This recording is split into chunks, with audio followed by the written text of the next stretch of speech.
Hey guys, welcome back to the channel. Today we're going to be looking at this. This is a Power Care Universal String Trimmer Head. I picked it up at Home Depot. I want to know, is this going to fit my old Craftsman Curved Shaft Trimmer?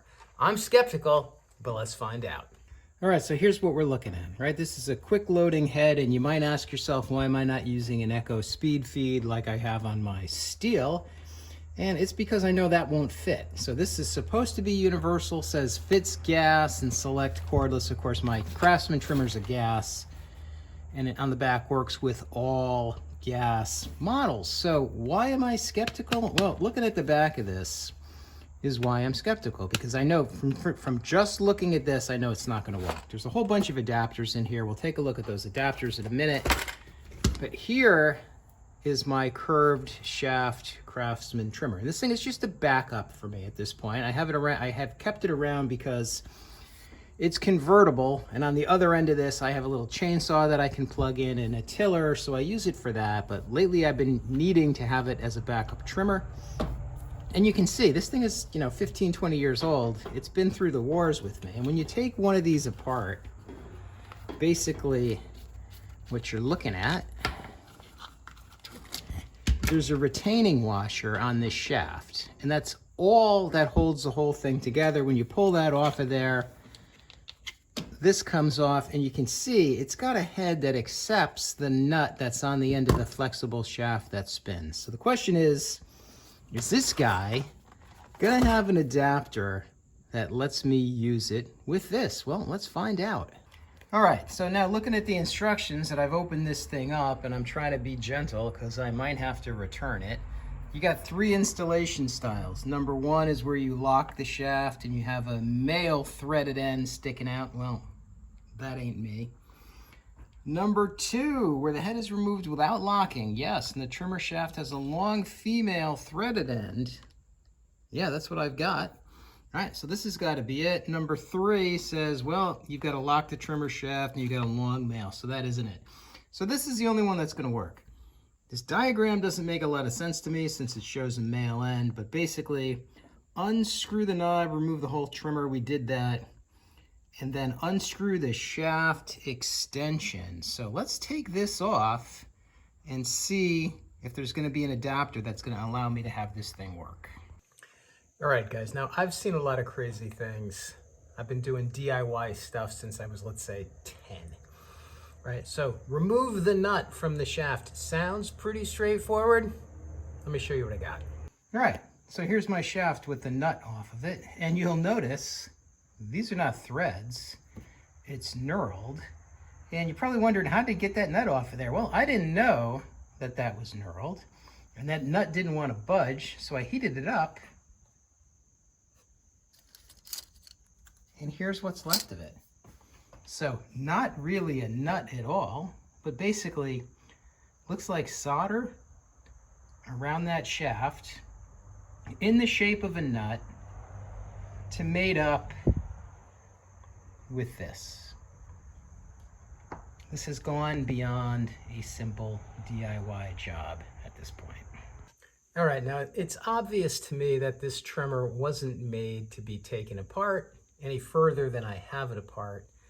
And in reality, if you screw up your trimmer head, Craftsman wants you to buy one from them. I'm not doing that. These adapters don't look like they're going to easily fit, and I spent $24 on this thing, but now this is personal, so we're going to see if we can make it work. So looking at all these adapters, nothing is going to work in this situation, except for maybe this. And it's going to require a little bit of work, but let me show you what I'm going to do, because like I said before, now I'm into this, I'm not going to give up. So this adapter is long enough to potentially make this work. And I could pin it to this shaft, and that would work. Problem is, this has got to go into here. Then you lose the ability to get in there and pin it to anything unless you put a pin on this end. So I'm going to drill a little hole through here and through the shaft, and I'm going to put a cotter pin in there and use it almost like a breakaway pin on a snow blower, and then once that's done, you know, put a nut and a bolt on the end of this the way it normally would be, put the thing together and see if it would work. It's a lot of work, but I don't know, I think I can pull it off. Let's see. All right, so not a lot of work, but a pain in the neck. So here we are a minute later. I drilled a hole in the adapter, I drilled a hole in the shaft, and when they go together, they're gonna line up. And then my cotter pin is gonna be a shear pin. I said a breakaway pin before it. I'm sure the first comment on this video would be, oh, it's not a breakaway pin, it's a shear pin. So let's see if this goes together. All right, so here we are. This looks like it's gonna work, right? I'm not sure about the strength of the cotter pin as a shear pin, but I'm guessing this is not a high horsepower engine. This is probably gonna be fine. And then I gotta recut these threads because they're a little bit wonky. And then I'm gonna put a couple of washers and a nut on here, excuse me, a couple of washers and a bolt to just hold this whole thing together, and hopefully we'll be good to go. So let me get that going. I had to take out the two washers because this piece wouldn't go up and down correctly. So that leaves me with this wobbly gap. So I'm gonna go see if we can 3D print a solution. So my son threw together this CAD model to 3D print the piece that we need. Yeah, we just took a couple measurements of all the major dimensions. I threw it together. I printed out a couple test pieces, made some changes. We're printing out the final versions now, and we'll see how it goes. All right, let's go take a look at that.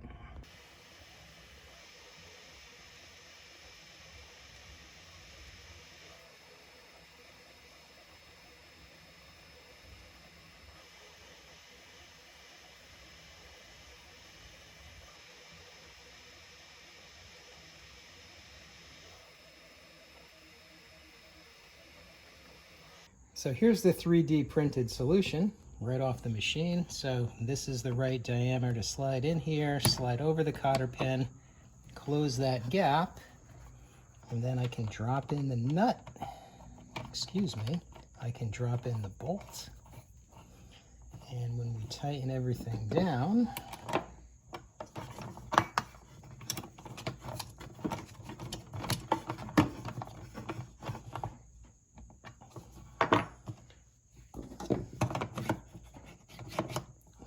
we are in much better shape and ready to go. All right, and here we are back on the machine, all loaded up. Feels a little stiff, who knows? But let's see if it works.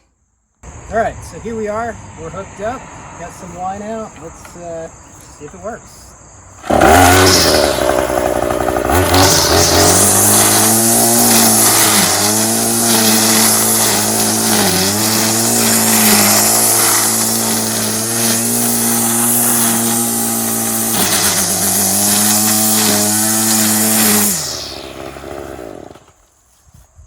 Bumped it, more line came out. I'm gonna call that a win. All right, guys, so where did that leave us? Well, it works, but is it really a universal fit? No. I'm gonna guess it's gonna fit a lot of machines, but if you got some wacko old curved shaft Craftsman like I've got there with that bizarro tin nut, you'd have to do a little bit of work like I did. So in any case, you know, does it compare well to the Echo Speed Feed I've got on my Steel FS91? I don't think it's the same level of quality, but it's gonna work. I don't have to wait for some crazy Craftsman part that I'm not gonna like anyway. So in any case, I hope you found this video useful. If you did, you know, and you're not subscribed, I'd appreciate it if you do. Give me a like and leave your comments below. And if I missed some silly step in terms of getting that old Craftsman thing apart, let me know. Thanks for watching, guys. I appreciate it. We'll see you soon.